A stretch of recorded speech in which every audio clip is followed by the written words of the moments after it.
rehema, kubali kusikia maombi yetu. Nena pamoja na kila mmoja wetu katika ushirika wa leo. Kwa jina la Mungu Baba, Mwana na Roho Mtakatifu. Amen. Tuketi chini tafadhali. Nauliza wapendwa wa ushirika ya neema. Nauliza, je, umewahi pita njia ya Emmaus kwa maisha yako? Leo somo ambaye ningependa kusoma, na kwa sababu ya muda hatutarudia kusoma, inapatikana katika kitabu cha Luka, Injili kama ilivyoandikwa na Luka mtakatifu 24:13 hadi 35. Leo nataka kuambia kuhusu njia ya Emmaus.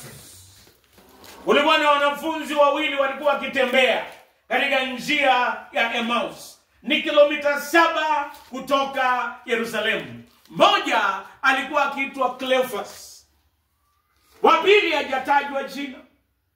Katika njia ya Emmaus walipokuwa wakitembea, kitu cha kwanza walikuwa na huzuni kwa sababu Bwana wao Yesu Kristo alikuwa amekufa.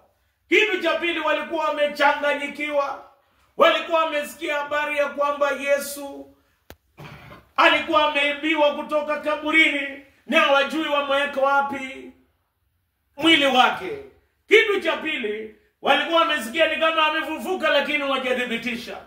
Katika njia ya Emmaus ambaye sisi tunapitia, wakati mwingi tuko na uchungu, wakati mwingi tumevunjika moyo, wakati mwingi tumelemewa na magonjwa, na hata wakati mwingine tunalalamika na kunungunika. Na katika hiyo njia ya Emmaus walikuwa wakiongea habari za watu.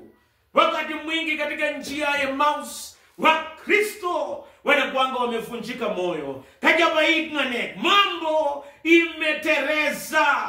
Tena wakati mwingine mambo yameenda murama. Je, katika njia ya Emmaus nataka nikwambie usisahau.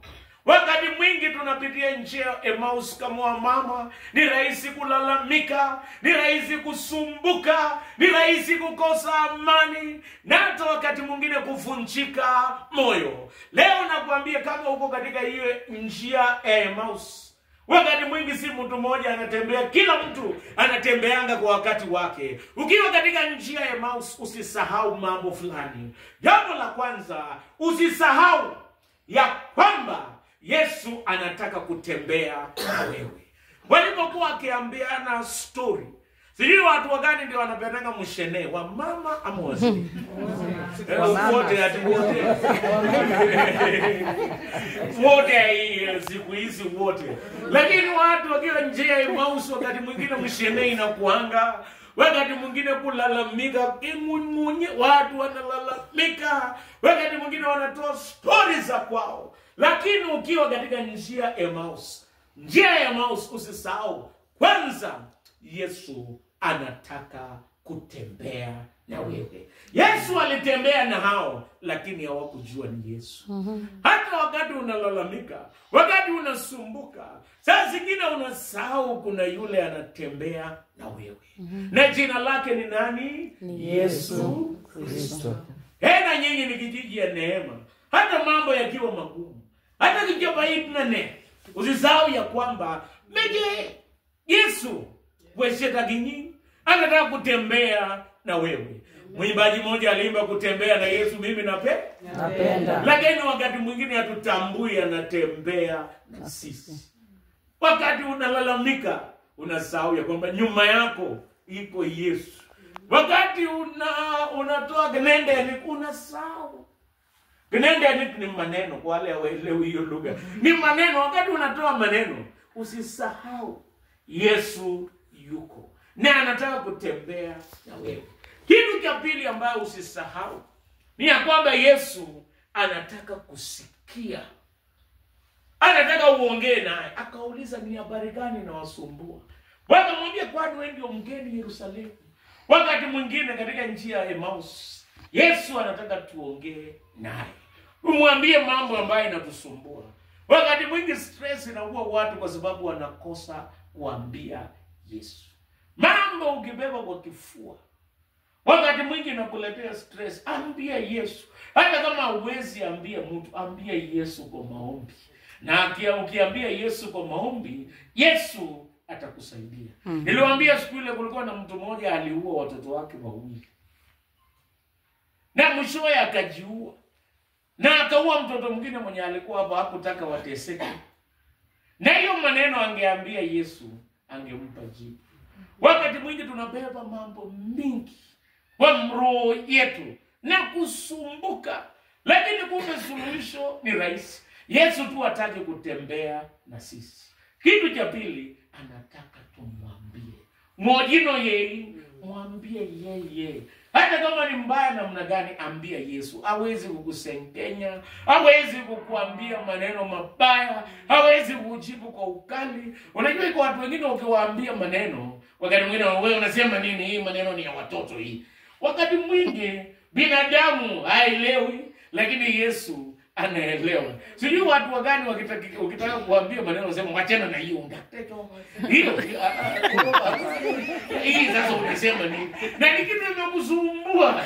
Lakini kuko na yule ambaye hawezi kukukataza, yeye atakusikia. Na baada ya kukusikia atakujibu. Mwambie Yesu. Usikufe na maneno, usisumbuke na maneno.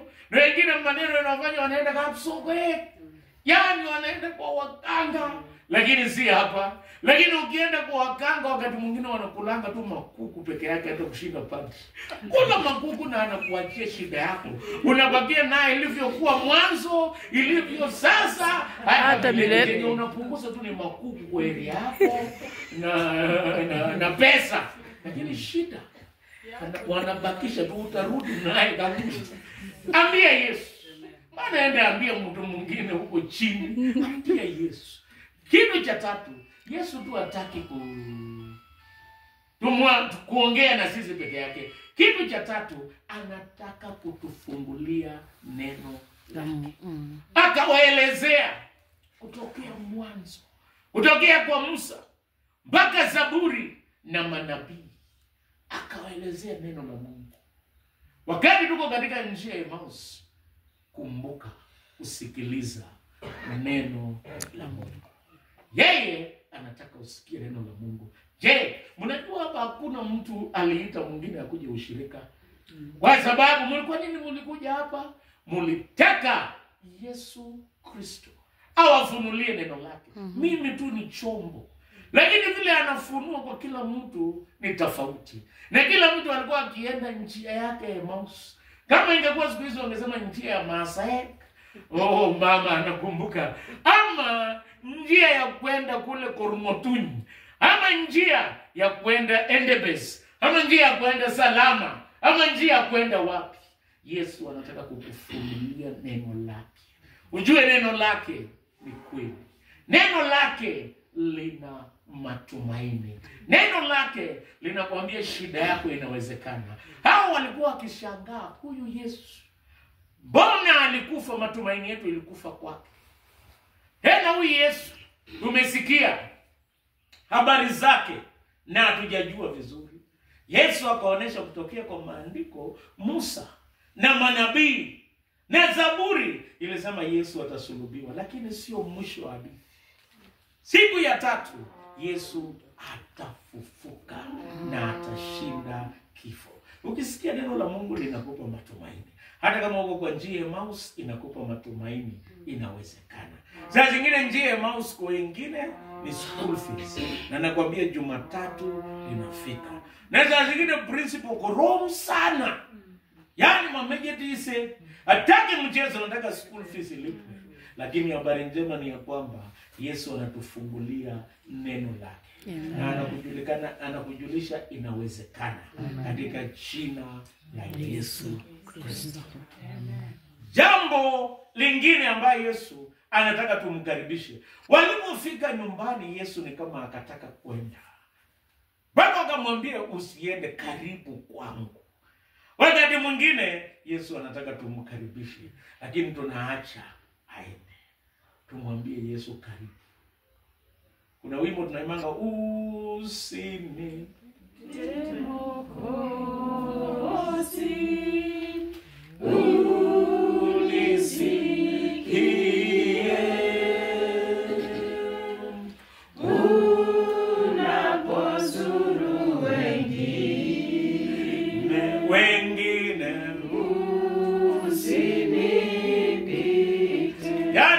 alikuwa anataka kupita, ni kama alitaka kwenda, lakini wakamsihi na kumwambia Yesu, njoo kwangu.